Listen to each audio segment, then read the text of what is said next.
বন্ধুরা, শুভেচ্ছা সবাইকে। দেশে আদৌ নির্বাচন হবে কিনা, অথবা এই সরকার নির্বাচনের আদৌ চিন্তাভাবনা করছে কিনা, এটা নিয়ে কিন্তু সন্দেহ দেখা দিয়েছে। কিছু কিছু কথা যদি আপনাদের সাথে শেয়ার করি, আপনারা বুঝবেন বা আপনারা জেনেছেন এরই মধ্যে নির্বাচনের শঙ্কার কথা।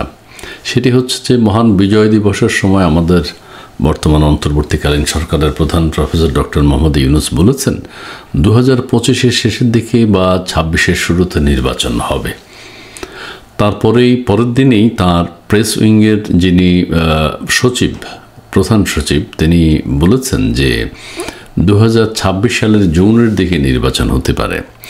তাছাড়া উপদেষ্টা মণ্ডলীর সদস্যরা বিভিন্ন সময় বলছেন যে সংস্কার করা ছাড়া দেশে কোনো নির্বাচন হবে না। এই সংস্কার কবে হবে সেটাও ব্যাখ্যা করব। আরেকটি হচ্ছে আসিফ মাহমুদ সাহেব রংপুরের একটি অনুষ্ঠানে বলেছেন যে শীতবস্ত্র বিতরণকালে তিনি বলেছেন যে পর্যাপ্ত সংস্কার কার্যক্রম শেষ না হওয়া পর্যন্ত নির্বাচন হবে না। তাছাড়া নতুন যে আমরা রাজনৈতিক দলের কথা শুনছি, একটা রাজনৈতিক দল গঠিত হচ্ছে, বিরোধী দল সেটা পছন্দ করছে না, মানে অন্যান্য দলগুলো, আর কিন্তু সরকারের ছত্রছায়ায় কিন্তু এই রাজনৈতিক দলটি প্রতিষ্ঠিত হচ্ছে, গঠিত হচ্ছে। সেই দল বলছে যে শেখ হাসিনার বিচার না হওয়া পর্যন্ত নির্বাচন হবে না। কবে কখন নির্বাচন হবে, কখন শেখ হাসিনার বিচার হবে, তারপরে নির্বাচন হবে, সেটি কখন, অর্থাৎ নির্বাচনের কোনো সঠিক সিদ্ধান্ত বা রোড ম্যাপ এই অন্তর্বর্তীকালীন সরকার এখন পর্যন্ত দিতে পারেনি। বিএনপি একটা ধোঁয়াশার মধ্যে আছে। তারা কখনো বলে নির্বাচন দিন, তারা কখনো বলে সংস্কার করে নির্বাচন দিন, তারা কখনো বলে আমরা এই সরকারের সাথে আছি, আবার কখনো বলে এই সরকারের সাথে নাই। তারা একটা দ্বন্দ্বে আছেন, তারা কোন দিকে যাবেন। কিন্তু এই মুহূর্তে বিএনপিকে একটা সঠিক সিদ্ধান্ত নিতে হবে নির্বাচনের ব্যাপারে। কারণ হচ্ছে যে কোনো রাজনৈতিক দলেরই একটা উদ্দেশ্য হচ্ছে নির্বাচন চাওয়া। অন্যান্য দলগুলোর কথা বাদ দিলাম, কিন্তু বিএনপি যদি এখন শক্তভাবে না নামে অথবা শক্ত অবস্থান গ্রহণ না করে, দেশের ভবিষ্যৎ কিন্তু অনিশ্চিত। এই সরকারের কেউই চায় না। প্রফেসর ডক্টর ইউনূস হয়তো দেশবাসীকে শান্ত করবার জন্য বা রাজনৈতিক দলগুলোকে সান্ত্বনা দেবার জন্য নির্বাচনের কথা মাঝে মধ্যে বলেন, কিন্তু তার উপদেষ্টা মণ্ডলী তারা সেটা কিন্তু প্রত্যাখ্যান করেন।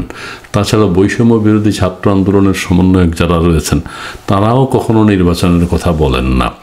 নির্বাচন দিলে তারা যাবে কোথায়, সেটাও একটা ব্যাপার। এখানে কেউ কেউ বলছেন যে নির্বাচন দিলে হয়তো জাতীয়তাবাদী দলের সাথে তাদের একটা আন্ডারস্ট্যান্ডিং হবে, তারা বিদেশ চলে যাবে। জামাতে ইসলামের সাথে তাদের যে আন্ডারস্ট্যান্ডিং আছে, জামাতে ইসলাম যদি দেশের কিছু হয়ে যায় তাহলে তারা দেশেই থাকবে।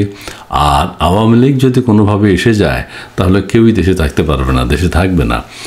এটা কিন্তু বোঝা যায় এক ধরনের যে কেমিস্ট্রি এখন বিরাজ করছে।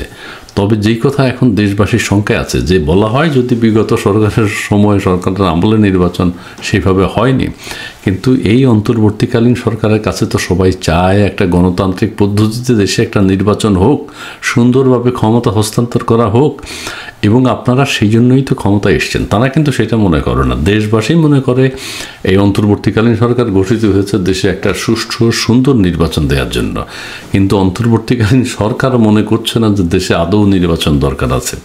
তারা আদৌ নির্বাচন দিতে চান না। তারা একটা কিংস পার্টি গঠন করছেন, সেই দলের অধীনে তারাই ক্ষমতায় থেকে যেতে চান। এটা কিন্তু তাদের ইন্টারনাল ব্যাপার। আমাদের উপদেষ্টা সৈয়দা রেজওয়ানা হাসান তিনিও বলেছেন যে সংস্কার কার্যক্রম ছাড়া নির্বাচন হবে না। কাজেই এগুলো থেকে বোঝা যায় যে এই অন্তর্বর্তীকালীন সরকার কখনো নির্বাচনমুখী না, এই অন্তর্বর্তীকালীন সরকার কোনো সময় নির্বাচন দিতে আগ্রহী না। কিন্তু জনতার যে দাবি, মানুষের যে আকাঙ্ক্ষা, মানুষের যে চাপ, মানুষের যা ইচ্ছা, গণতান্ত্রিক পদ্ধতিতে তারা প্রত্যেকে নির্বাচনে অংশগ্রহণ করতে চায়। সো অন্তর্বর্তীকালীন সরকারের অন্তরে যাই থাকুক না কেন, যাই চিন্তাভাবনা তারা করুক না কেন, নির্বাচন দেশে দিতেই হবে। অথবা একটা বিশৃঙ্খল পরিস্থিতি বিরাজ করবে, অন্য কোনো শক্তি ক্ষমতা এসে যেতে পারে, তৃতীয় কোনো শক্তি, যেটি ভাবা হচ্ছে 111-এর মতো কোনো সরকার গঠিত হতে পারে। আন্তর্জাতিক বিশ্বের চাপ থাকবে, দেশের ভিতরে চাপ থাকবে যে এই সরকারকে বেশি দিন ক্ষমতায় রাখা যায় না বা রাখতে চায় না দেশের জনগণ। কাজেই এই সরকারকে চিন্তা ভাবনা করে এগোতে হবে। আর তারা যে সংস্কার কমিশনের কথা বলছেন, মানুষকে ধোঁকা দেওয়ার জন্য সংস্কার কমিশন কিন্তু গঠিত হতেই থাকবে এবং আগামী কিছুদিনের মধ্যে দেখবেন আরও কিছু সংস্কার কমিশন হবে এবং বলা হবে ওরা 3 মাসের মধ্যে তাদের রিপোর্ট দেবে। এই 3 মাস করতে করতে 2025 সাল শেষ হয়ে যাবে।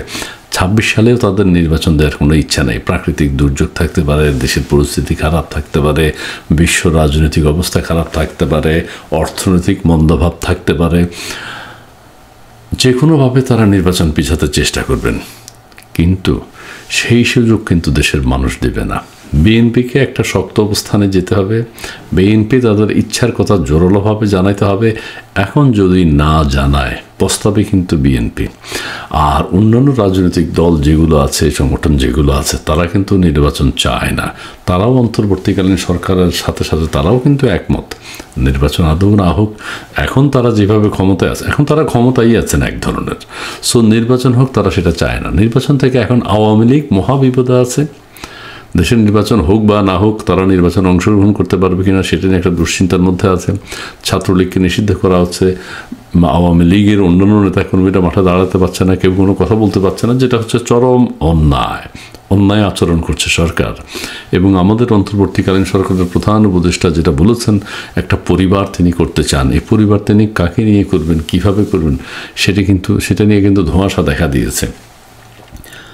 আর যে দেশের ভিতরে অশান্তি বিরাজ করছে, মব জাস্টিস, ইনজাস্টিস, ভায়োলেন্স চলছে, দেশের ভিতরে কিন্তু অনেক অন্যায় অত্যাচার হচ্ছে। আবারও বলছি, দেশের ভিতরে মানুষের সাথে অনেক অন্যায় আচরণ করা হচ্ছে, বিশেষ করে আওয়ামী লীগের নেতাকর্মীদের সাথে এবং অন্যান্য সাধারণ মানুষের সাথেও। আর যেই আচরণটি কোনোভাবে মেনে নেওয়া যাচ্ছে না, সাধারণ মানুষ, একদম খেটে খাওয়া সাধারণ মানুষ যারা আছে, তারা ক্রয় ক্ষমতার বাইরে জিনিসপত্রের দাম চলে যাওয়ার কারণে তারা কিন্তু চরম অশান্তিতে আছেন, চরম দুঃখে আছেন, না খেয়ে আছেন অনেকে, কিন্তু বলতে পারছেন না। বলতে গেলেও এখন বিপদ। কাজেই এখন আমরা ওভারঅল বলতে পারি সাধারণ মানুষ দেশের ভিতর ভালো নেই। আইন শৃঙ্খলা পরিস্থিতির অবস্থা খুবই খারাপ, মুক্তিযোদ্ধাদের অবস্থা খুবই খারাপ, আওয়ামী লীগ যারা করেন তাদের অবস্থা খুবই খারাপ, অন্যান্য সেক্টরেও যারা কথা বলতে চান, ন্যায় নীতির কথা বলতে চান, তাদের অবস্থা শোচনীয়। এবং পত্রপত্রিকা সাংবাদিকতা এখন একেবারে নেই বললেই চলে। আমরা সাগর রুনি হত্যাকাণ্ডের বিচারের কথা বলি, 114 বার মনে হয় পিছিয়েছে। সবাই বলেছেন এই সরকার আসলেই বিচার হবে। তারপরে বিডিআর হত্যাকাণ্ডের কোনো উদ্যোগ গ্রহণ করা হচ্ছে না সেইভাবে। সব কিছু মিলিয়ে তাদের ভিতরে কি কাজ করছে, সাগর রুনির আসলে কি রহস্যটা তারা উন্মোচন করুন, তারা বলুন যেটার আদৌ কিছু নেই, অথবা আছে, থাকলে বিচার শুরু করুন। আরেকটি বিষয় না বললেই নয়, যে সাইবার সিকিউরিটি অ্যাক্ট প্রত্যাহার করার কথা ছিল। সবাই ভেবেছেন, আমাদের আসিফ সাদ যেহেতু আছেন, 5ই আগস্টের পরে ওনারা অন্তর্বর্তীকালীন সরকার যখনই গঠন করলেন তখনই সাইবার সিকিউরিটি অ্যাক্ট বাতিল হওয়ার কথা, কিন্তু সেটি বাতিল হচ্ছে না। সব কিছু মিলিয়ে এই সরকার চরমভাবে ব্যর্থ, এটি এক কথায় বলা যায়। আপনারা একটা জিনিস শুনবেন যে মার্কিন যুক্তরাষ্ট্রের যে জাতীয় নিরাপত্তা উপদেষ্টা, সম্ভবত জ্যাক সুলিভান, তিনি ফোনে কথা বলেছেন, টেলিফোনে কথা বলেছেন। কী কথা বলেছেন? শুভেচ্ছা বিনিময় করেছেন? তা অবশ্যই না।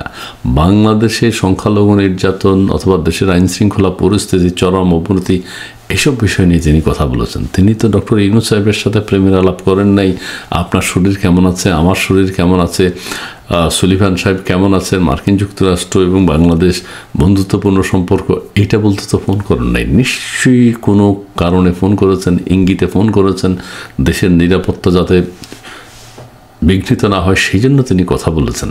এটাই অত্যন্ত স্বাভাবিক। আরেকটি বিষয় হচ্ছে জ্যাক সুলিভান, তাদের ক্ষমতা 20 তারিখে শেষ হচ্ছে, শেষ মুহূর্তের কথা তিনি বলে গেছেন যে আমরা যেটা চেয়েছি আপনারা সেইভাবে এগুচ্ছেন না। হয়তো এই ধরনের কোনো কথাও হতে পারে। 20 জানুয়ারি ডোনাল্ড ট্রাম্প ক্ষমতা নেবেন, তারপর আবার পরিস্থিতি কোন দিকে দাঁড়ায়, তার মতামত কি সেটিও দেখার বিষয়।